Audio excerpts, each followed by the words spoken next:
Flight boss, bitch, you know, for sure. You're now listening to the Mind of Planetary Moon. I'm the Archangel Uriel, and I'm here to carry out God duties and motherfucking responsibilities. And right now we're going to talk about planets in the 7th house. Because, you know, I put death into talking about planets in the 6th house, which that's a video you can go to. You can also go back to my videos talking about the 5th, 4th, 3rd, 2nd, and also your ascended house. You know what I'm saying? But right now we're going to get into the 7th house, which is the actual opposite to your 1st house. Now, before we even break down the 7th house, the 1st, 7th, 4th, and 10th are your most important houses. This builds you also.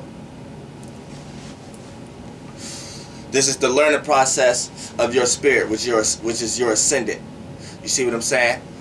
So, all the squares and oppositions that goes from your 1st house, or your 10th house, which is your 10th house opposition, is going to be the 4th house, and so on and so forth. So, you know, let's talk about the 7th house. Now, the 7th house is the relationship house. Now, we know you have to, in a relationship, you have to relate to something or somebody or some place. So it becomes a ship.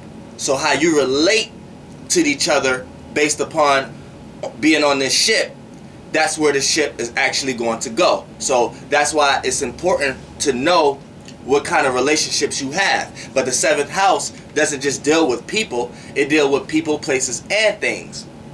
So you have to analyze when you have a lot of planets, or you don't, or you're dealing with, anytime you're relating to something in your life, it's important for you to understand what's going on with your 7th house. Because you can have toxic relationships. You know what I'm saying? You could be relating to someone on a ship to nowhere. You know what I'm saying? That ship can sail nowhere. Or it can go to a deadly pitfall. Or it can go into a dark area. Or it can go into the light. Or you could be in a relationship where that ship sails into the sunlight, like you see at the end of movies when there's a positive ending. You know what I'm saying?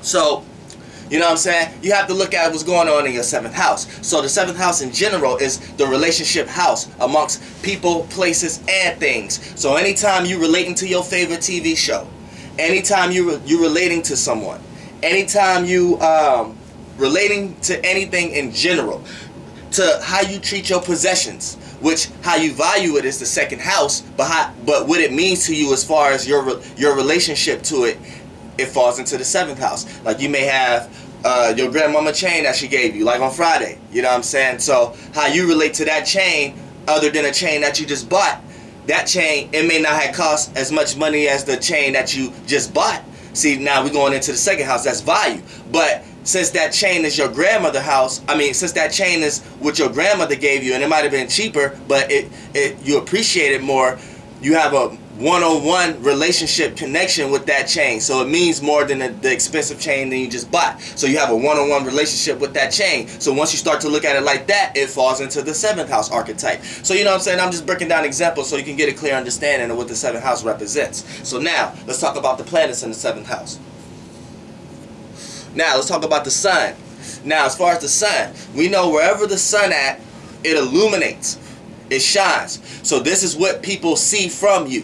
You know what I'm saying? So you can't hide it, or it may be people around you that may carry this traits that you can see through them. You know what I'm saying? But most of the time when it's the planets, this is what's actually going on in your surroundings. So most of the time when it's the sun is when we talk about it being in the houses, we can't talk about it as far as it being your actions and the way you act. Yeah, how you act and your actions is going to be predicated in that direction.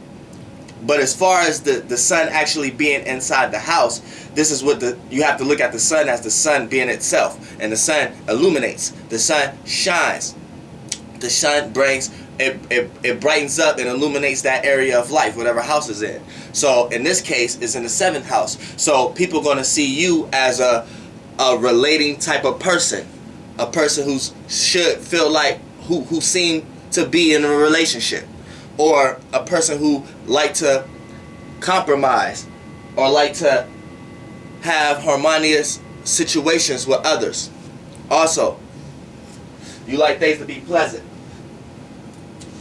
You don't like negative type situations. And you like to communicate amongst let's say like a friendly type of debating type of way. You could be argumentative, but in a diplomatic, friendly type of way. It's like a friendly argument type of way.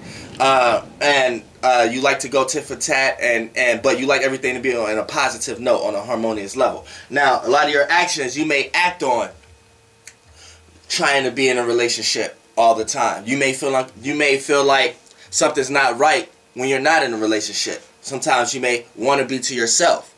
A lot of times you have good skills how to relate to others on a one-on-one basis. As far as, for an example, you may be at work and it may be this person talking about this person, and you got this person talking about this person. You know how to get along with each and one of these persons because you have it's like, because the seventh house is ruled originally by Libra. So while you have the sun here, a lot of these traits is going to be kind of situations that you're placed in. So you're going to know how to kind of get on a one-on-one type of relationship basis with each person for your own visuality, and that's how you initiate new thought and information and thinking and stuff like that, and communication, because the sun here in the seventh house. Now, regardless of what sign you actually have in the seventh house, that's how it's going to do that. But for the meantime, that's what it's actually doing.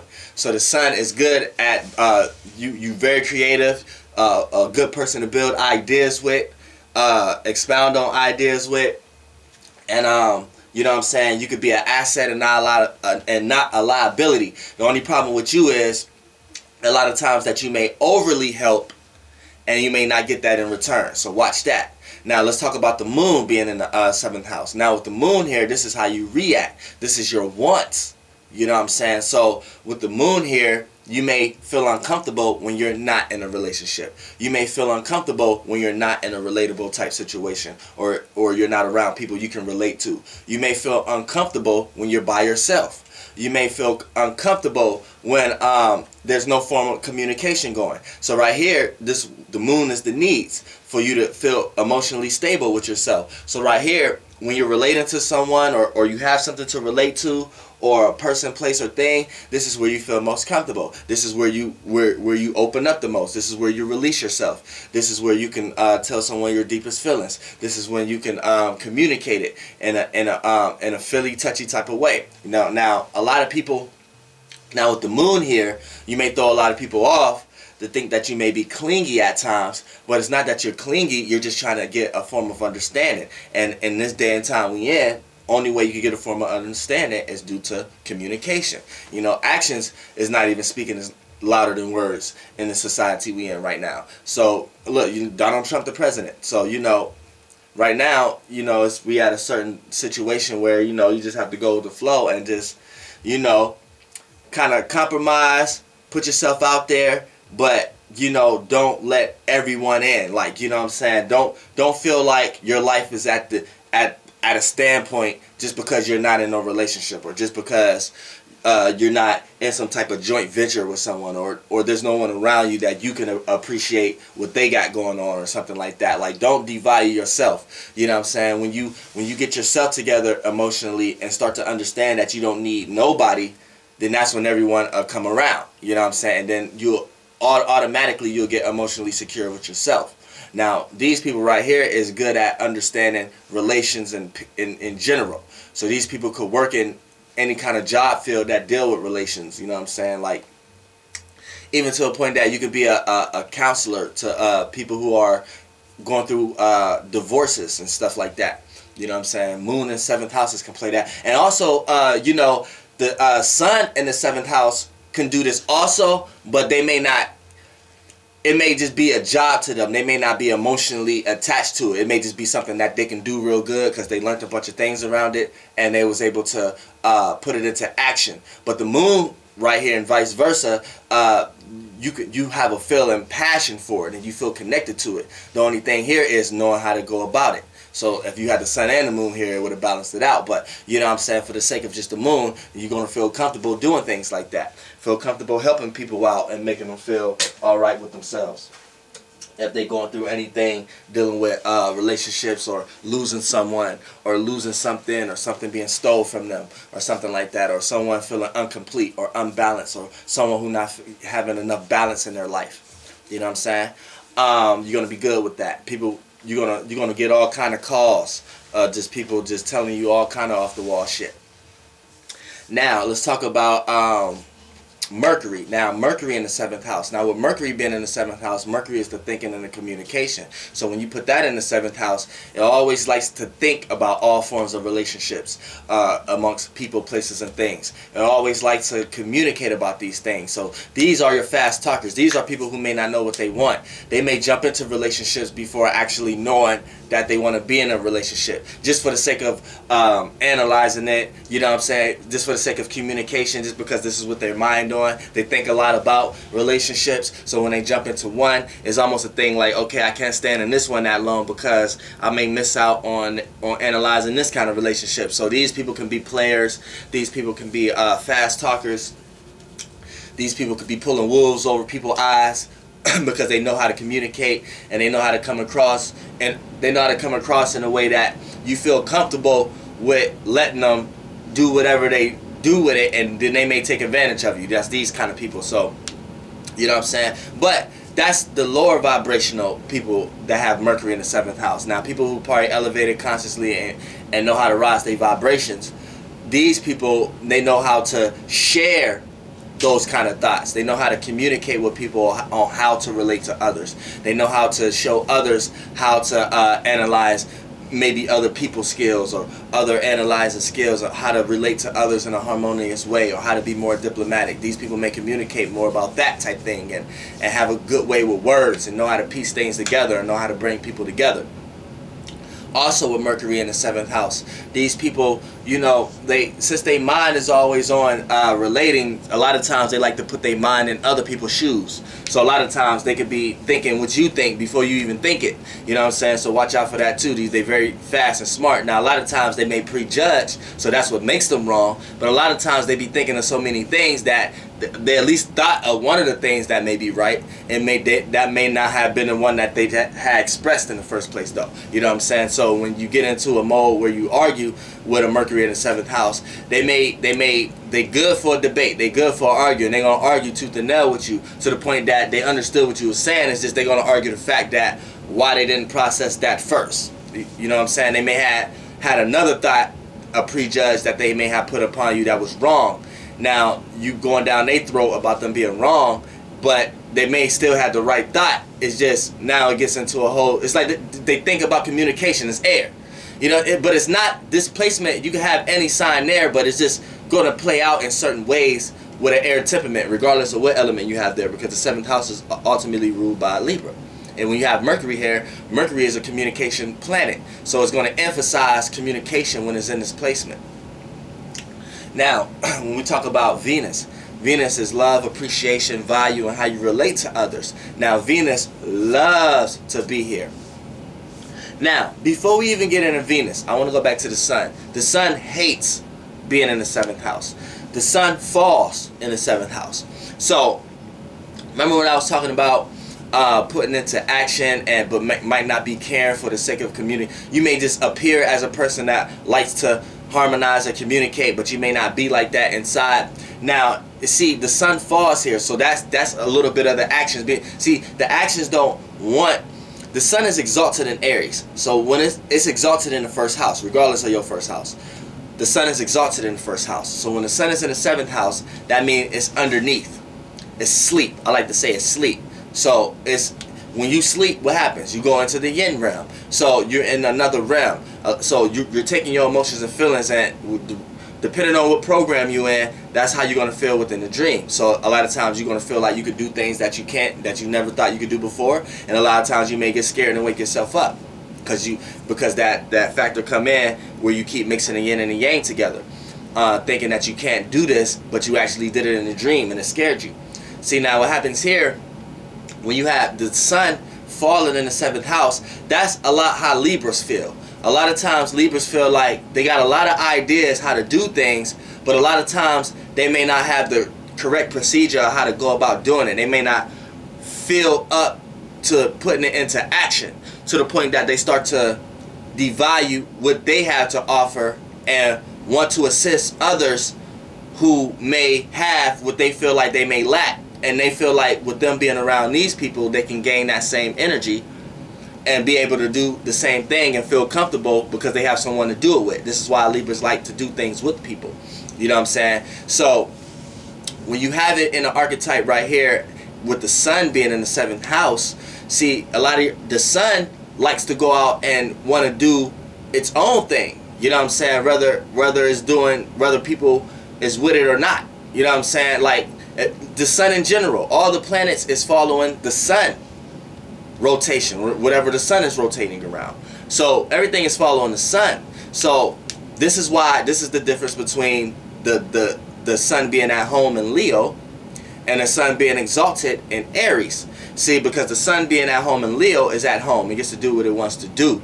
So a lot of times it may want to do something, but a lot of times when you're at home, you did everything in the home. So it's more, you know what I'm saying, it's like more pleasant. You get up, you could be lazy or whatever like that and still be whatever. The sun in Aries is like a kid at Disneyland. So it get to do everything it wants to do, you know what I'm saying, and it doesn't, you know what I'm saying, it's like a vacation, a very happy state. So right here, when the sun is falling, the sun is under that. So the sun is like it's asleep, it's tired. So a lot of times this is why Libras may be lazy, or this is why they may lie, or this is why they may not pertain the actions that they know they need to take in order to get the job done. And a lot of times they don't have to, because Saturn replaces the sun. Saturn is exalted in Libra. So Saturn loves to be in Libra. So what happens here is it overcompensates. It likes to think concrete. You know what I'm saying now? It likes to think concrete and think about the practical ways of how to gain structure in one life, and think about what's the real things we need to put boundaries and restrictions and limits on. And remind you, air is everywhere. It's in the sky and it's all, but it's not outside the earth. It doesn't go outside of earth to the point that it becomes spiritual and faith-based like fire. You know what I'm saying? It doesn't change to the 3 forms to the point that you can see it like water. And it's not stable like it's earth. So it's air. So it just so it just have ideas of all the elements. Air is like past, present, and future. They got ideas about how fire is supposed to be, because when a fire comes into this dimension, it has to flow through the air. So this is why it's like a sextile in a certain type of way. Because so air have an idea for fire. Air consumes the whole earth. So it covers the whole earth and all the crevices and everything. So air has ideas about earth, about practical things of reality and stuff like that. Then air is in water. So air know how to communicate about their emotions and feelings. This is why they're not emotional, because it's the aspect of it that's not dense. So it's not water, but H2O is in water. So it's air in water. So air understand your emotions. This is why they know how to communicate your emotions but not feel it, because it's not in water, which is in water, so it understand it, but air is separate from water. So it has an idea about water. So you see how air have, this is why the fire is the future, water is the past, earth is the present. Earth is what's stable and what's frozen in time. Fire is heat, what's needed to be put on something solid in order for it to melt and transform or evaporate or whatever like that. And water is the past tense before it gets frozen. So this is why water like to connect to family, connect to past, connect to emotions. This is why earth likes to be stable. This is why they like to be foundation. And this is in the present and reality based, not your ideas. And this is why fire likes to have inspiration, likes to be spiritual, likes to inspire, likes to have passion. You know what I'm saying? Because of the fire, the willpower. You know what I'm saying? And air sits back.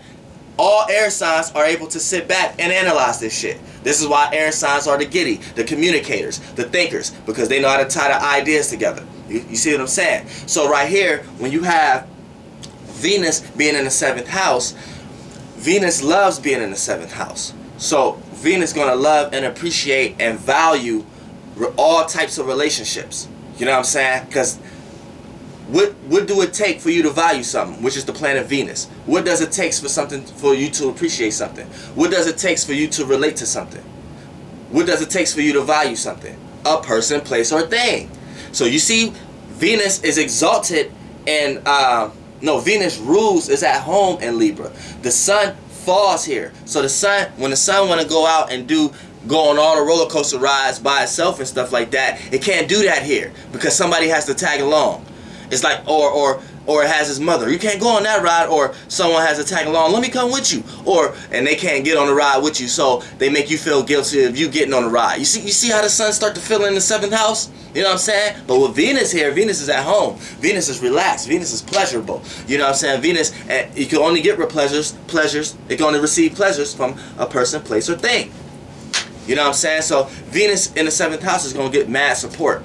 You know what I'm saying? Mad support from people. You know what I'm saying? Mad support and all. You're going to dive into a lot of relationships, dive into a lot of circumstances and situations. So be wary of that. Be wary not to get taken.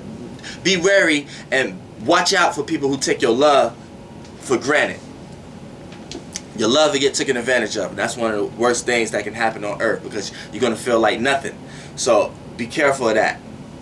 Keep your love to yourself. That's what every archetype in the 7th house needs to learn from the 1st house. Keep to yourself first, then only when you understand yourself you're able to give to others. You can't give to others if you don't understand yourself. You're going to put yourself in a fucked up situation. So that's the archetype what the 1st house need to learn from the 7th house, and what the 7th house need to learn from the 1st house, and in general what Aries need to learn from Libras, and what Libras need to learn from Aries. You know what I'm saying? So let's go into Mars. Now, Mars hates being here. Mars is away here, so Mars is at work here. I like to say when a planet is at work, when a planet is away, it's at work. So when a planet is home, exhilarated, that means it's on the right side of the Earth. When a planet is debilitated, that means it's at work. I like to say it's at work. That means it's on the left side of the planet. So it's going left field. It ain't righteous. You know what I'm saying? That whole outer realm is yin. And y'all could go back to my video when I told y'all the directions in the yin realm, how to look at directions in the yin realm, like how you look at directions in the yang realm. It's the same thing, just different metaphor. You know what I'm saying? Now, when a planet is exalted, it's on top of the earth.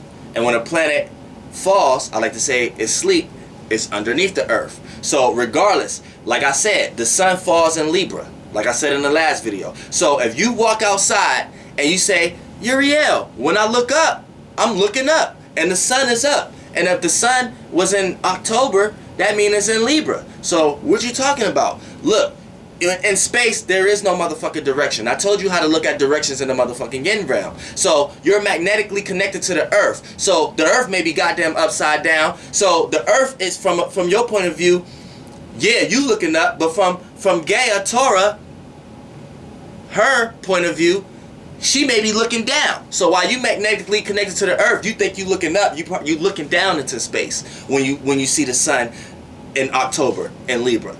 See what I'm saying? So it's like that with all planets. So when you want to so that's when the sun falls. But right here we're talking about Mars. So Mars is on the left side. So when you walk outside, if you got a compass and somebody tell you that Mars is in Libra, go get a compass, and wherever the compass is left to the compass, you could bet your goddamn bottom dollar, you look to the left and go get a goddamn telescope, Mars gonna be that way. You see what I'm saying? But in this case, Mars, we talk about Mars in the 7th house. So with Mars in the 7th house, Mars is intentions, willpower, things you intend to do. You know what I'm saying? So it's like your passions. You know what I'm saying? How you gonna carry out the duties and obligations of the sun. It's the oldest son. You know what I'm saying? Mercury is the baby son. It's like an elementary. It's in all the, it want to play with all the puzzles, play with all the video games, analyze all the shit. It's climbing the refrigerator, into the cereal box and shit. Mercury, Mars, he in high school. He playing football. When he come to the crib and the son say take out the motherfucking trash, he talking to Mars. Mars carry out the duties and obligations of the motherfucking sun. Venus is the daughter. You know what I'm saying? She's the older sister to Venus. Venus is the little sister. Venus is playing with Barbie dolls. You know what I'm saying? She's in the crib. I mean, not Venus, but Earth. Earth is the little sister. Venus is the older sister. You know what I'm saying? Earth is the little sister playing with Barbie dolls. This is where we living at, right? We living in a little girl right now. She like to play with Barbie dolls. She's getting taken advantage of by the left brain. We all yin beings here, female beings, getting aspects, being separate of the yang aspect, which is the male aspect. You know what I'm saying? So if you're not even the real true being, even if you a male, you know what I'm saying? The female is the real true being of this plantation right here, which is Gaia Earth. But it's a young. She's young. She's still playing with Barbie dolls. You know what I'm saying? She's still in elementary. She don't. She just now learning about shit and her getting into her shit. She just now about to get her period. That's why she got cycles and shit like that. Venus has already been in shit. Venus is the older sister. She getting into relationships and shit, getting pleasures and shit, having sex already, going to school. She better not come home motherfucking pregnant. See what I'm saying? So that's another mother. She want to relate. That's why Venus, she getting on the phone late night talking to her friends, talking to boyfriends and shit. Yeah, Venus love to relate. Venus love pleasures. She love harmonious situations. Yeah, she love relating to others. She love being valued. She love being loved.